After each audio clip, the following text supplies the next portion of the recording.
네, 오늘 하나님 말씀은 잠언 2장 1절에서 8절 말씀입니다. 잠언 2장 1절에서 8절 말씀입니다. 한 절씩 교독하다가 마지막 절은 함께 읽도록 하겠습니다. 제가 먼저 읽도록 하겠습니다. 내 아들아, 내가 만일 나의 말을 받으며 나의 계명을 내게 간직하며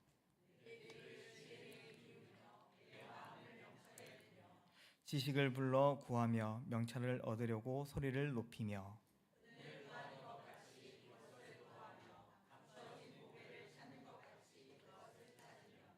여호와 경외하기를 깨달으며 하나님을 알게 되리니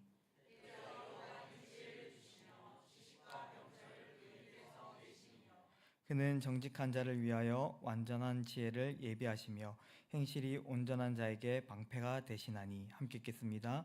대저 그는 정의의 길을 보호하시며 그의 성도들의 길을 보존하려 하심이니라. 아멘. 이제 우리는 잠언 1장을 다 보았고 이제 잠언 2장을 보게 되는데요. 잠언 1장은 부정적인 내용들로 좀 구성되어 있었습니다. 지혜를 얻지 못하도록 하는 악인들의 유혹과 지혜를 얻지 못했을 때 겪게 되는 그 결과들이 담겨져 있었습니다. 그러나 잠언 2장에서는 지혜를 얻는 방법과 지혜를 얻게 되었을 때 누리는 그 유익들에 대해서 말씀하고 있는데요. 그렇다면 오늘 말씀을 통해서 지혜를 얻는 방법은 무엇인지, 그리고 지혜가 주는 그 유익이 무엇인지를 함께 살펴보기를 원합니다. 먼저 첫 번째로 지혜를 얻는 방법입니다. 아버지 솔로몬은 아들들에게 지혜를 얻는 방법에 대해서 제시하고 있는데요. 그것이 오늘 본문 1절에서 4절에 나와 있습니다. 우리는 여기서 세 가지 단계의 방법을 볼 수 있는데요. 이 방법들은 각각의 방법이 아니라 하나로 연결되어 있습니다. 솔로몬은 이 세 단계의 방법을 거쳐야만 지혜를 얻을 수 있다라고 우리에게 말씀해주고 있습니다. 그럼 그 세 가지가 무엇인지 한번 살펴보기를 원합니다. 먼저 첫 번째는 듣는 것입니다. 1절에 보면 나의 말을 받으며, 2절의 앞부분을 보면 내 귀를 지혜에 기울이며 라고 말씀하고 있습니다. 이것은요, 관심을 가지고 들으라라고 말씀하고 있는 것입니다. 그러면 무엇을 관심을 가지고 들어야 할까요? 그것은 아버지가 가르치는 말과 계명, 지혜입니다. 아버지의 말과 계명은 단순히 부모가 하는 모든 말을 가리키는 것이 아닙니다. 부모의 뜻과 생각을 의미하는 것이 아닙니다. 여기서 말하는 아버지의 말과 계명은 바로 하나님의 말씀입니다. 하나님께서는 믿음의 부모에게 말씀을 주셨고 그 말씀을 가르치고 전하는 권한을 주셨습니다. 그러므로 부모는 자신의 뜻과 계획이 아닌 하나님의 말씀을 전하고 가르쳐야 합니다. 오늘 여기 계신 우리 성도님들을 보면 대부분 이제 부모의 입장에서 오늘 말씀을 듣고 있는데요. 우리가 말씀을 전해야 된다는 것, 가르쳐야 된다는 것을 잘 알고 있지만 우리가 이 말을 들을 때는 참 마음이 무겁고 어렵습니다. 왜냐하면 내가 전문적인 훈련이나 뭔가 말씀 공부를 하지 않아서 교회에 가야만 이 말씀을 가르칠 수 있고 배울 수 있다는 그 생각 때문에 우리는 참 말씀을 전하는 것, 가르치는 것을 어려워합니다. 팀 켈러 목사님은 설교라는 책에서 말씀을 전하고 가르치는 것을 세 가지의 영역으로 이제 분류했었습니다. 가장 보편적인 영역부터 가장 중요한 영역까지를 이제 순차적으로 나누었는데요. 그렇다면 여기서 한 가지를 물어보고 싶습니다. 그럼 설교는 과연 몇 번째 단계일까요? 첫 번째부터 세 번째가 있다면 몇 번째에 속할 거예요? 예. 힌트는 제가 앞서 이 책의 제목에 있다고 말씀을 드리고 싶습니다. 이 책은 설교입니다. 그렇다면 설교가 가장 중요하겠죠. 예. 설교는 누가 전할 수 있습니까? 그것은 말씀을 전문적으로 배우고 신학을 배우고 또한 안수받은 목회자나 설교자가 말씀을 설교할 수 있습니다. 그리고 이 설교는 단순히 목회자 개인의 생각을 전하는 것이 아니라 공적인 예배에서 선포되어지는 말씀을 가리키고 있습니다. 그렇다면 두 번째 영역은 무엇일까요? 그것은 교회 안에서 훈련받은 교사나 리더, 우리 교회로 본다면 승자님들이 될 것입니다. 그래서 말씀을 공동체에게 가르치는, 전하는 역할을 하고 있습니다. 그렇다면 가장 보편적인 것, 가장 어떻게 보면 이 세 개의 영역 중에서 가장 단순하고 어떻게 쉽다는 말이 좀 어렵지만 좀 그렇지만은 누구나 할 수 있는 것은 무엇일까요? 그것은 바로 모든 성도들이 할 수 있는 일상 속의 대화입니다. 오늘 우리가 그리스도인이기 때문에 우리는 말씀을 듣고 우리는 말씀을 배우고 그 말씀을 우리의 삶에 실천합니다. 근데 단순히 이 말씀을 실천한다는 것은요, 어떤 규율을 율법을 지키는 것이 아니라 우리가 세상 속에 살아가면서 오늘 하나님 말씀을 우리의 삶으로 우리의 행동으로 표현하는 그 모든 것을 가리키고 있습니다. 그래서 팀 켈러 목사님은 바로 이것을 통하여서 하나님의 말씀이 전파되어지고 선포된다라고 말씀하고 있습니다. 그렇다면 우리 부모는 과연 이 세 가지 중에서 몇 번째를 실천해야 될까요? 세 번째인가요? 세 번째는 목회자가 아니니까 두 번째 정도는 되어야 될까요? 아닙니다. 오늘 팀 켈러 목사님이 말씀한 이 세 번째 영역 중에 세 가지 영역 중에서 우리는 첫 번째 영역, 이 영역이 우리 가운데 있어야 되는 줄 믿습니다. 오늘 우리는 그리스도인으로 살아가면서 살아내는 말과 대화, 그 행동을 통하여서 자녀들을 가르치고 권면해야 된다는 것입니다. 저는 장례식에 최근 딸아이와 함께 참석한 적이 있었습니다. 그런데 제가 이 장례식을 참석하면서 좋은 기회라고 생각했습니다. 왜냐하면 이 장례식을 통하여서 제 딸이 좀 더 하나님에 대해서, 믿음에 대해서 좀 전할 수 있는 계기가 되기를 바랬기 때문입니다. 그래서 제 딸아이는 물론 잘 알고 계시지만 6살입니다. 그래서 이 6살 딸아이에게 물었습니다. 장례식이 무엇인지 아니라고 물었습니다. 그러자 딸아이가 대답했습니다. 죽으면 천국을 간다라고 저에게 대답을 해 주었습니다. 그래서 제가 이제 말했습니다. 죽으면 천국을 가는 것이 아니라 죽고 믿음이 있다면 죽은 이후에 천국에 간다라고 알려주었습니다. 그리고 딸아이에게 물었습니다. 너는 믿음이 있니? 라고 했습니다. 그러자 딸아이가 아주 되게 담대하게 말했습니다. 예수님이 자기 앞에 있고 뒤에 있고 옆에 있는 것을 자신이 믿는다고 말해 주었습니다. 아마 유아유치부에서 그렇게 가르쳤던 것 같습니다. 그래서 그렇습니다. 일상 속에서 우리는 대화를 통해서 복음을 말하고 전하고 행동하면 됩니다. 저는 목사이지만 제 딸아이에게 그렇다고 신학적으로 전문적으로 하나님 말씀 풀고 이 단어는 여기에서 왔고 기원은 이렇게 되었다라고 알려주지 않았습니다. 그저 우리가 살아가는 그 삶을 통하여서 그 삶의 그 일상적인 대화를 통하여서 하나님의 복음을 전하고 가르쳤습니다. 바로 이것이 우리가 해야 될, 우리 부모가 해야 될 바로 첫 번째 단계라는 것입니다. 그래서 우리 아이들이 하나님 말씀을 아주 익숙하게 잘 들을 수 있도록 관심을 가지고 귀 기울일 수 있도록 우리는 힘써야 된다는 것입니다. 그리고 두 번째 단계입니다. 두 번째 단계는 말씀을 마음에 두어야 된다는 것입니다. 1절 후반절과 2절 후반절을 보면 나의 계명을 내게 간직하며 내 마음에 명철을 두며라고 말씀하고 있습니다. 말씀을 듣는 것은 중요합니다. 그러나 그것은 첫 시작입니다. 말씀을 들었다고 해서 모든 것이 해결되고 끝나는 것이 아닙니다. 예수님은 자신에게 몰려드는 많은 무리들을 향해서 씨 뿌리는 비유로 말씀하셨습니다. 여기에는 우리가 잘 알듯이 네 가지의 땅이 나옵니다. 어떤 땅입니까? 길가 밭과 돌밭과 가시밭과 좋은 땅이 나옵니다. 모두 농부에 의해서 씨앗이 뿌려지는데요. 어느 밭에서만 이 씨앗이 뿌리를 내리고 자라가서 열매를 맺습니까? 좋은 밭입니다. 왜냐하면 씨앗이 좋은 밭에 심겨졌기 때문입니다. 예수님은 씨 뿌리는 자의 비유를 통하여서 말씀에 씨앗이 뿌려졌다고 해서 그것을 듣는다고 해서 반드시 그것이 자라는 것이라고 말하지 않습니다. 오히려 그 말씀이 뿌려져서 뿌리를 내리고 심겨질 때 그것이 자라 열매를 맺고 결실할 수 있다라고 말씀하고 있습니다. 많은 무리들이 예수님의 말씀을 들으려 나왔지만 그들이 예수님이 전하는 그 하나님의 나라 복음에 대해서 들었지만요 모두가 열매를 맺은 것은 아니었습니다. 오늘 하나님 말씀이 심겨질 때 그리고 그럴 때 그 결실을 맺을 수 있다는 것입니다.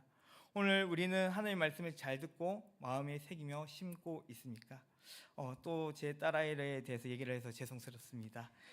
제 딸아이가 최근에 티니핑 영화를 보고 왔습니다. 저 제목이 기억이 잘 안 나는데요. 아내 말로는 그 영화를 보면서요, 딸아이가 펑펑 울었다고 합니다. 왜 그런지 물어보니까 그 영화의 줄거리 때문이라고 말했습니다. 그 영화의 줄거리를 간략하게 소개하자면요, 주인공이 있는데 이 주인공이 엄마 말을 참 안 듣습니다. 그래가지고 엄마 말을 안 듣다가 결국 엄마가 악당들에게 잡혀가서 이렇게 헤어지는, 결별하게 되는 그 내용을 보게 되었다고 합니다. 이 모습을 보고 제 딸아이가 계속해서 슬퍼하면서 울었다고 합니다.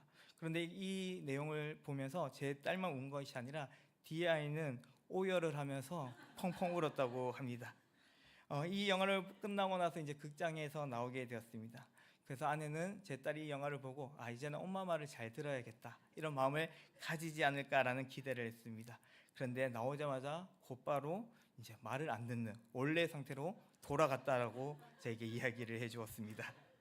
예, 오늘 우리는 이런 모습을 가지고 있지는 않습니까? 우리가 매번 예배를 드리지만 말씀을 듣고 감동과 위로를 얻지만은요, 막상 예배당 안에서 나온다면, 예배당 밖으로만 나온다면 그 은혜가 사라지는 것을 경험할 때가 많지는 않습니까? 그 이유가 무엇일까요? 그 이유는 우리가 하나님 말씀을 듣긴 들었지만 그것이 우리의 마음에, 우리의 내면에 심겨지지 못했기 때문입니다. 하나님의 말씀을 기쁨과 감사함으로 받았지만 돌박과 가시밭처럼 세상의 유혹과 위협으로 인해서 말씀이 우리 속에 심겨지지 못했다는 것입니다. 오늘 우리는 말씀을 들었다면 이 말씀이 우리 안에 심겨져야 될 줄 믿습니다. 그런데요, 이것은 우리의 힘과 노력으로 할 수 없습니다. 오직 하나님의 은혜로 가능합니다. 그래서 바울은 이렇게 우리에게 말씀합니다. 빌립보서 4장 6절에서 7절 말씀인데요, 한번 같이 읽어보도록 하겠습니다. 같이 읽도록 하겠습니다. 아무것도 염려하지 말고 다만 모든 일에 기도와 간구로 너희 구할 것을 감사함으로 하나님께 아뢰라. 그리하면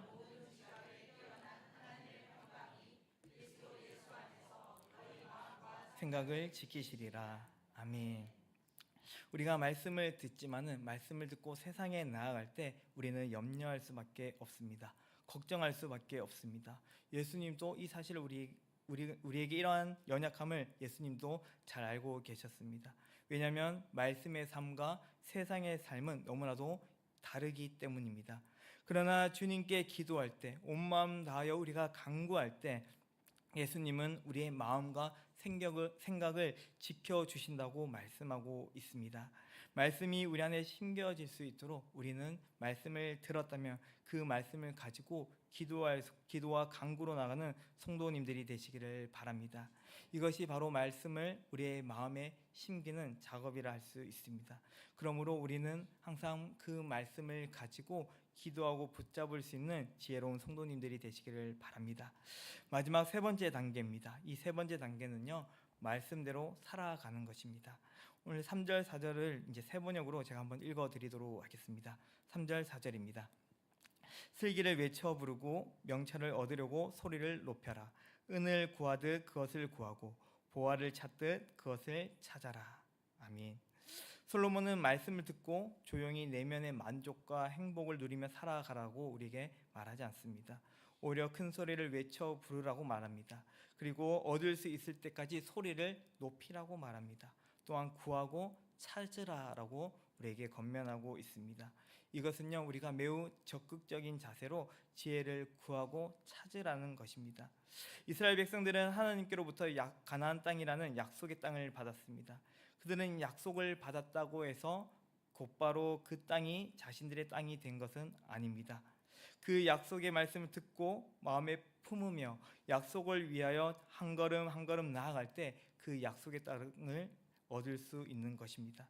갈렙을 보시길 바랍니다. 갈렙은 노년이 되도록 결코 하나님께서 주신 이 약속의 말씀을 버리지 않았습니다. 그 말씀을 들었고 그는 마음으로 품었습니다. 그리고 하나님의 때가 되었을 때 그는 치열하게 순종함으로 나아가는 모습을 우리에게 보여주고 있습니다. 그리고 마침내 하나님의 그 약속을 누리게 되는 것을 보게 됩니다. 오늘 우리는 예배만 열심히 잘 드렸다고 해서 우리가 하나님의 은혜와 복을 충분히 온전히 누리는 것은 아닙니다. 예배를 통해서 우리에게 주신 그 말씀을 마음에 새기고 그 말씀을 삶으로 살아갈 때 우리는 하나님께서 예비하신 복을 누릴 수 있는 줄 믿습니다. 그렇다면 우리는 하나님의 말씀을 따라 치열하게 살아가야 합니다. 그러나 그것은 결코 쉬운 일이 아니죠. 매우 고단하고 힘듭니다. 때론 포기하고 싶을 때가 있습니다. 그래서 4절을 보면요, 이렇게 말합니다. 은을 구하는 것 같이 그것을 구하며라고 말하고 있습니다. 여기서 은은 이제 당시 화폐인데요, 오늘날 우리말로 좀 의역하자면 돈이라고 할 수 있습니다.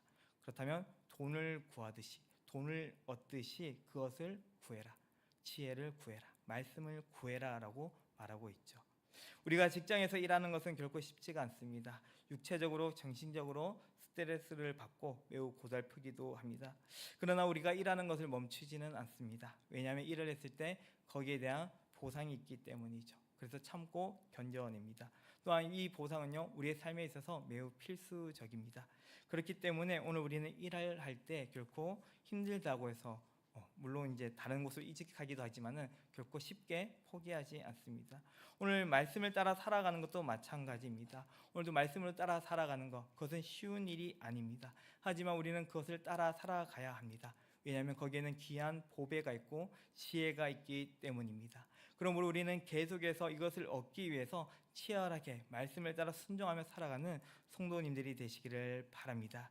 오늘 우리가 그렇게 살아갈 때 우리는 지혜가 주는 그 유익을 누릴 수 있는데요, 두 번째, 지혜가 주는 유익에 대해서 한번 보도록 하겠습니다. 그렇다면 우리가 하나님 말씀을 듣고 마음에 새기고 순종했다면 지혜를 곧바로 얻게 되는 것일까요? 오늘 본문 5절입니다. 5절을 한번 같이 읽어보도록 하겠습니다. 5절입니다. 여호와 경외하기를 깨달으며 말씀을 아멘. 예. 아버지 솔로몬은 지혜를 얻을 수 있는 방법을 알려주었습니다. 그런데요, 지혜를 얻는 것이 아니라 오히려 여호와를 경외하는 자리로 나아가는 것을 보게 됩니다. 그리고 그곳에서 하나님을 알게 되었다라고 말씀합니다. 지혜를 얻기 위해서 나선 이 여정 속에서 하나님을 마주하게 되었다는 것입니다. 어떻게 이런 일이 벌어질 수 있었을까요? 그 답은 6절에 나타나는데요, 6절 말씀입니다. 대저 여호와는 지혜를 주시며 지식과 명철을 그 입에서 내심이며. 지혜는 여호와의 것입니다. 그리고 그분의 입으로부터 지혜가 나옵니다. 그렇기 때문에 오늘 우리가 지혜를 찾아 나아갈 때 우리는 그곳에서 하나님을 만나게 되고 하나님을 경외하는 자리에 서게 된다는 것입니다. 여기서 우리는 잠언이 말하는 이 여호와 경외가 어떤 것인지 실제적으로 바라보게 됩니다. 보통 우리는 여호와를 경외하는 것을 하나의 감정, 자세, 태도로 이해합니다. 그래서 하나님을 두려워하는 마음, 극진히 모시고 싶은 태도, 그 삶의 최우선 순위로 삼는 자세 정도로 생각합니다. 그러나 잠언에서는 여호와를 경외하는 것은 하나님의 말씀을 듣고 그 말씀을 새기며 치열하게 살아내는 것이 여호와를 경외하는 것이라고 우리에게 말씀하고 있습니다. 여호와 경외는 결코 추상적인 생각과 마음, 어떤 사상이 아닙니다. 여호와 경외는 하나님의 말씀을 소중히 여기며 그 말씀을 따라가는 삶을 의미합니다. 아브라함이 이삭을 바칠 때 비로소 하나님께서는 아브라함이 자신을 경외하는 줄 알게 되었다라고 말씀합니다. 이것은 단순히 아브라함이 자신이 가진 최고의 것을 드렸기 때문에 하나님을 경외하는 것이다 라고 말하는 것이 아닙니다. 잠언에서 말하는 지혜를 얻는 방법을 한번 생각해 보십시오. 그리고 아브라함의 삶을 한번 비춰보길 원합니다. 하나님께서는 아브라함에게 말씀하셨습니다. 무엇을 말씀하셨습니까? 이삭을 바치라고 말씀했습니다. 그때 아브라함은 어떻게 하나님의 말씀을 받아들입니까? 그것을 의심하거나 가볍게 여기지 않습니다. 오히려 자신의 마음에 심고 새겨둡니다. 그리고 그 말씀을 살아내기 위해서 자신의 자식과 이삭과 종들과 함께 모리아 산에 올랐고 그리고 독생자 이삭을 번제로 드리고자 했습니다. 그럴 때 하나님께서는 그것이 바로 여호와 경외라고 우리에게 말씀하고 있습니다. 오늘 우리 또한 하나님 말씀 앞에서 온전히 순종함으로 여호와의 경외하는 삶을 살아내는 저와 우리 성도님들 되시기를 바랍니다. 이것은 단순히 우리의 마음, 태도가 아니라 우리의 삶으로 나타내는 것인 줄 믿습니다. 여호와를 경외하는 삶 앞에서 우리는 마침내 지혜를 얻게 되는데요. 본문 7절의 말씀입니다. 7절입니다. 그는 정직한 자를 위하여 완전한 지혜를 예비하시며 행실이 온전한 자에게 방패가 되시나니. 아멘. 하나님은 자신의 말을 소중히 여기며 그 말씀을 따라 살아가는 자들에게 완전한 지혜를 주십니다. 그리고 지혜뿐만 아니라 방패가 되어 주셨다라고 말씀하고 있습니다. 방패는 무엇입니까? 적의 공격으로부터 자신의 몸과 생명을 지켜주는 아주 중요한 전쟁 도구입니다. 만약 방패가 없다면 우리는 전쟁에 나가자마자 순식간에 생명을 잃게 될 것입니다. 앞서 여호와를 경외하는 자리, 지혜를 얻는 여정은 결코 쉽지 않다고 말씀드렸습니다. 사방에서 오는 위협과 유혹으로 인해서 우리는 언제나 지혜의 여정으로부터 벗어날 수 있는 위험들을 가지고 있습니다. 그럼에도 불구하고 우리는 반드시 지혜를 얻게 됩니다. 왜 얻게 됩니까? 그것은요, 하나님께서 우리의 방패가 되어주시기 때문입니다. 내가 다른 사람들보다 좀 더 신앙심이 깊고 의지가 강해서 우리가 지혜를 얻는 것이 아니라, 여호와를 경외할 수 있는 것이 아니라, 오늘 하나님께서 우리의 방패가 되어주셔서 우리의 마음과 생각을 지켜주시고 보호하시기 때문에 우리는 하나님 앞에 나아갈 수 있다는 것입니다. 제가 강도사 때 이제 교회 사역 중 하나가 있었습니다. 그 하나 사역이 뭐냐면 예배 전에 찬양 인도를 하는 것이었습니다. 저는 이 사역을 처음 맡았을 때 매우 걱정했습니다. 왜냐하면 저는 음을 잘 못 잡기 때문입니다. 그래서 음이 틀리진 않을까 너무 조마조마한 마음을 항상 가지고 있었습니다. 그때 제 아내가 찬양팀 반주자였습니다. 물론 아직 결혼하기 전이었습니다. 그때 제 아내가 저의 그런 두려운 마음, 걱정한 것을 보고 걱정하지 말라라고 얘기했습니다. 그리고 음이 걱정된다면 한음, 반음 낮춰주겠다라고 이야기해 주었습니다. 그래서 저는 아내의 반주를 따라서 찬양할 때 부담감은 점점 사라지고 어느새 평안하게 찬양을 부를 수 있게 되었습니다. 그리고 결혼한 이후 그때를 회상하면서 아내에게 말했습니다. 제가 찬양이 좀 늘지 않았냐라고 이렇게 물었습니다. 그러자 아내가 이렇게 얘기했습니다. 그때 자기가 한 손으로 멜로디를 계속 쳐줘서 힘들었다라고. 그러니까 제가 잘해서가 아니라 계속 한 손으로 멜로디를 짚어줬기 때문에 제가 그 음을 맞춰서 부를 수 있었다고 이야기해 주었습니다. 사랑하는 성도 여러분, 우리가 하나님 말씀을 정말 주의하여 듣고 잘 지켰기 때문에 우리가 지혜를 얻는 것이 아닌 줄 믿습니다. 오늘 우리가 하나님 말씀을 따라 살아갈 수 있는 것, 그분을 경외하는 자리로 나아가는 것, 그것은 하나님께서 이미 우리의 방패가 되어 주셨기 때문입니다. 그렇기 때문에 우리는 안전하게, 우리는 하나님께서 인도하시는 그 길을 따라서 여호와 경외의 자리로 나아가는 줄 믿습니다. 우리의 대적은 우는 사자와 같이 매우 사납고 강력한 힘을 가지고 있습니다. 그러나 하나님은 우리의 방패가 되어 주셔서 우리는 주님께 온전히 나아갈 수 있습니다. 그렇다면 하나님께서 우리를 어떻게 지켜 주실까요? 그것은 8절에 나와 있는데요. 우리 8절 말씀 한번 같이 읽어보도록 하겠습니다. 8절 말씀입니다. 대저 그는 정의의 길을 보호하시며. 아멘.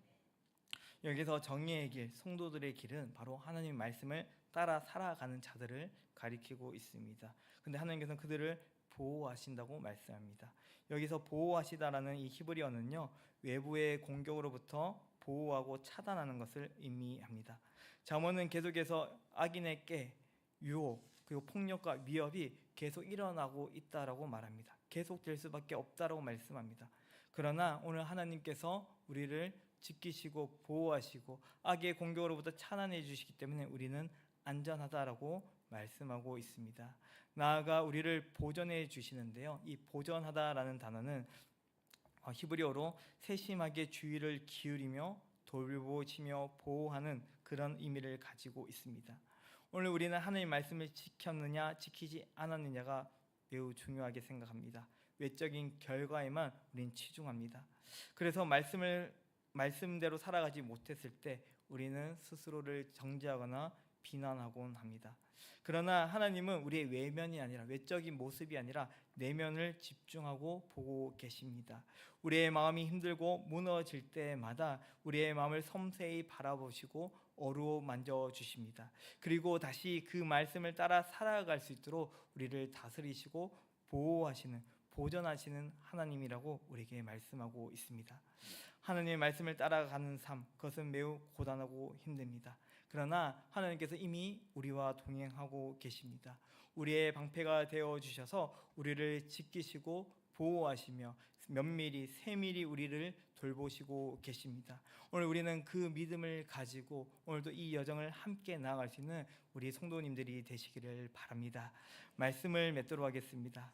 오늘 우리는 지혜를 얻는 이 여정에 함께 하고 있습니다. 이 지혜를 얻기 위해서는 우리는 항상 말씀을 들어야 됩니다. 그리고 이 말씀이 우리의 마음에 심겨져야 됩니다. 그리고 이 말씀을 따라 치열하게 살아내야 됩니다. 그럴 때 우리는 하나님을 경외하는 그곳에 서게 될 것입니다. 그리고 그곳에서 하나님께서 우리는 여전히 보호하시고 우리를 지키시고 우리의 마음을 다스리시고 우리를 가장 선한 길로 완전한 지혜로 채우시는 분임을 우리는 보게 될 줄 믿습니다. 오늘도 그 여정에 우리 함께 나아갈 수 있는 저와 우리 성도님들 되시길 주의 이름으로 축복합니다. 함께 찬양하고 기도하겠습니다.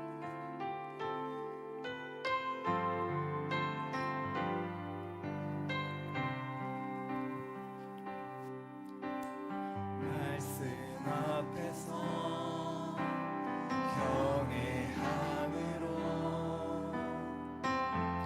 주께 홀로 섭니다.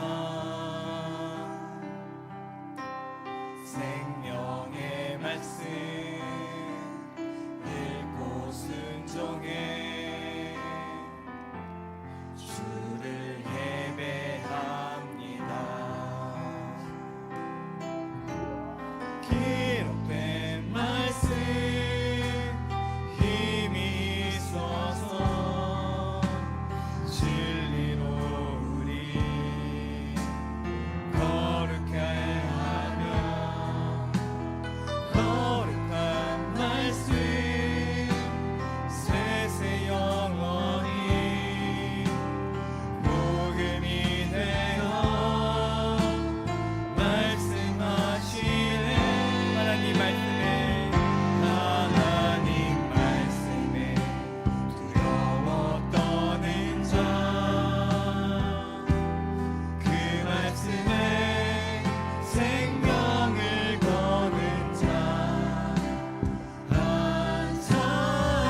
하나님 말씀에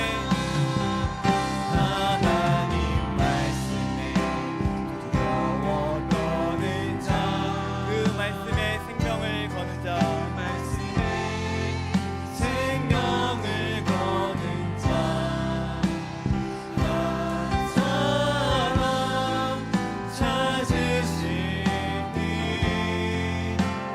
주님의 약속을 믿어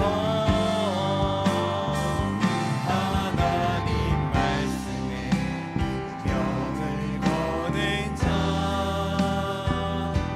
순종하며 주 따라가는 자, 영원한 하나님 나라 이뤄갈 주의 교회여 일어나라. 아멘. 이 말씀을 기억하면서 함께 기도드렸으면 좋겠습니다. 오늘 우리는 말씀을 듣는 것에만 만족하고 살아가고 있지 않습니까? 주님, 오늘도 우리가 그 말씀을 듣고 우리의 마음에 새기길 원합니다. 심길 원합니다. 심겨지길 원합니다. 주님, 우리에게 은혜를 베풀어 주시옵소서. 오늘 이 말씀이 심겨져서 성장하고 자라가길 원합니다. 오늘 우리의 삶 속에서 치열하게 그 말씀이 나타나기를, 드러나기를 원합니다. 주님, 우리를 사용하여 주시옵소서. 또한 하나님, 우리가 그 길을 걸어갈 때 주님을 만나길 원합니다. 주님, 오늘도 우리를 지키시고 보호하시는 그 하나님을 신뢰하며 나가기를 원합니다. 우리의 힘이 아닌, 우리의 능력이 아닌 주님의 능력으로, 주님의 영광으로, 주님의 위로와 용기로 우리를 세워가시는 그 하나님을 참되게 바라보는 지혜를 우리에게 허락해달라고 우리 시간 한번 주여 부르며 기도하며 나가도록 하겠습니다. 주여, 하나님 아버지 감사합니다. 오늘 우리가 은혜를 베풀어 주시고 주의 말씀을 우리에게 허락하심을 감사드립니다. 오늘 주의 말씀을 통하여서 우리를 가르치시고 알게 하시고 깨닫게 하시니 너무나도 감사하며 오늘도 주님께 나아가길 원합니다. 주님, 오늘 이 말씀을 우리가 듣는 것으로만 만족하는 신앙이 아니라 오늘 이 말씀을 우리가 배우는 것에만 만족하는 신앙이 되지 않도록 주님, 우리에게 은혜를 베풀어 주시옵소서. 오늘 이 말씀을 들을 때 이 말씀의 씨앗이 우리의 심령 가운데, 우리의 영혼 가운데, 우리의 마음만에 심겨지길 원합니다. 주님, 은혜를 베풀어 주시옵소서. 오늘도 주님을 바라볼 때, 주님께 기도와 간구로 나아갈 때 우리의 생각과 우리의 마음을 지키시는 그 주님을 경험하는 우리 모든 성도들이 되게 도와주시옵소서. 오늘 이 말씀을 따라 살아가는 것 너무나도 힘겹고 고단합니다. 너무나도 어렵습니다. 세상의 위협과 유혹으로 인하여서 우리의 마음이 늘어지나 깨어지고 혼탁 깨지고 우리의 마음이 흔들릴 때가 있습니다. 그럴 때마다 주님, 오늘이 방패가 되어주셔서 우리를 지키시는 주님, 이 여정 가운데 이미 우리와 함께 하시며 우리를 보호하시며 우리를 지키시는 그 하나님을 바라보며 고백할 수 있는 우리가 될 수 있도록 은혜를 베풀어 주셔서 오늘 주의 말씀을 통하여 오늘도 그 주님을 바라보게 하시니 감사드립니다. 주님, 오늘의 삶 가운데 함께하여 주시옵소서. 오늘 악의 그 공격 가운데서 아버지 그 공격을 차단하여 주시고 우리를 방어하여 주시고 우리를 지키시는 그 하나님을 경험할 수 있는 우리 성도들 되기를 원합니다. 또 우리의 마음에, 우리 그 마음의 그 괴로움과 그 슬픔을 아시는 주님, 또한 우리 가운데 찾아와 주셔서 주의하시며 또 오늘을 바라볼 때 우리를 세심하게 바라보시며 만지시는 그 하나님을 경험할 수 있는 우리 모든 성도들 되기를 원합니다. 모든 아픔과 그 아버지 고통 속에서 하나님의 위로와 하나님의 그 자비하심과 긍휼하심을 경험할 수 있는 우리 모두가 되어지기를 원합니다. 주여, 우리 가운데 말씀하여 주셔서 오늘 그 말씀으로 바로 설 수 있는 주의 백성들이 될 수 있도록 은혜를 베풀어 주시길 원합니다. 주님, 우리 가운데 함께해주셔서 오늘 말씀을 따라 살아갈 때 오늘 우리의 완전한 지혜가 되시는 그 주님을 경험하며 노래하며 찬양하며 나갈 수 있는 우리 모두가 될 수 있도록 주님 인도하시고 붙잡아 주시길 원합니다. 오늘 인도하시는 그 주님을 경험할 수 있는 우리 모든 성도들이 될 수 있도록 인도하여 주시옵소서. 이 시간 우리 담임 목사 위임을 위한 공동의회를 위해서 함께 기도드리기를 원합니다. 오늘 하나님께서 우리에게 은혜를 베풀어 주셔서 우리가 자라가고 성장하는 가운데 있습니다. 그 은혜로 이제는 담임 목사님을 위임하는 그 절차 가운데 있습니다. 하나님, 이 절차 가운데, 이 과정 가운데 하나님의 영광만이 드러나게 하여 주시고 또 우리 동탄드림교회가 더욱더 한 걸음 한 걸음 전진하며 신앙으로 자라갈 수 있는 믿음의 공동체가 될 수 있도록 은혜를 베풀어 주시옵소서. 또한 세워지는 담임 목사님에게 성령의 지혜와 사랑과 능력을 더하여 주셔서 오늘도 주님의 교회를 더욱더 힘있게 오늘도 성령의 능력으로, 성령의 충만함으로 사랑하며 충성되이 쓰임 받을 수 있도록 우리 이 시간 한 번 더 주여 부르며 기도하며 나아가도록 하겠습니다. 주여. 사랑의 아버지 감사합니다. 우리 동산드림교회를 사랑하여 주셔서 하나님, 우리 동산드림교회가 더욱더 믿음 안에서 성장하고 우리 자라가게 하시니 감사드립니다. 하나님께서 주신 그 은혜가 얼마나 큰지요, 하나님께서 주신 그 은혜가 얼마나 충만한지요, 오늘 그 은혜를 따라서 우리 동산드림교회가 이제는 담임 목사님을 위임하는 그러한 절차 가운데, 그러한 과정 가운데 있습니다. 주님, 모두 이 은혜를 우리가 바라오며 하나님께서 주시는 그 은혜를 함께 찬양하며 높이며 나아갈 수 있는 시간들이 되게 도와주시옵소서. 하나님께서 이 일을 위한 이 공동회의를 통하여서 하나님 은혜롭게 흘러가게 하여 주시옵소서. 하나님의 영광만이 드러나는 귀한 아버지 주님 과정들이 되게 하여 주시옵소서. 이 공동회의를 통하여서 모든 성도들이 아멘으로 하답하며 오늘 주님의 교회를 함께 입으며 함께 세워가는 그 일에 함께 동참할 수 있는 우리 모든 성도들이 될 수 있도록 인도하여 주시길 바랍니다. 모든 절차와 아버지 그 모든 과정 가운데 순조롭게 하여 주시고 하나님의 은혜가 더욱더 풍성해지는 우리 동산주님 교회가 될 수 있도록 인도하시고 붙잡아 주시길 바랍니다. 주님의 은혜로 세워질 수 있도록 주님 날마다 우리에게 풍성한 은혜로 세워주시길 간절히 소망하고 원합니다. 또한 세워지는 담임 목사님 늘어지나 함께 해주시고 붙잡아 주시옵소서. 영육간의 강건함을 더하여 주시고 성령의 지혜와 능력과 사랑을 더하여 주셔서 주님의 사랑으로 이 교회를 더욱더 사랑하며 어느 헌신대에 하나님께 드려지는 귀한 목회자로 삼아주시길 원합니다. 이제는 하나님께서 주신 그 직분과 그 역할을 가지고 위임하는 가운데 있습니다. 이것은 우리의 힘으로 하는 것이 아니라 하나님께서 친히 행하신 줄 믿습니다. 주님, 오늘도 세워질 때 하나님께서 세우시는 그 목적과 그 뜻이 우리 동산드림교회에 있기를 원합니다. 또한 그것을 통하여서 하나님께서 이루실 그 계획을 우리가 함께 헌신하며 함께 기도하며 함께 마음 모아 세워가길 원합니다. 주님, 오늘 우리가 이 은혜를 주셨으니 우리가 함께 누리며 함께 고백할 수 있는 우리 동산드림교회가 될 수 있게 도와주시옵소서. 오늘 주님께서 주신 그 일을 따라서 우리가 함께 나아갈 때 서로의 짐을 함께 짊어지며 아버지 이 교회를 위하여 함께 기도하며 주의 몸된 교회를 위하여 함께 헌신할 수 있는 믿음의 동역자들이 될 수 있도록 인도하여 주시옵소서. 주께서 주시는 그 은혜를 누리며 나아갈 수 있는 우리 모두가 될 수 있도록 주님 인도하시고 붙잡아주시옵소서.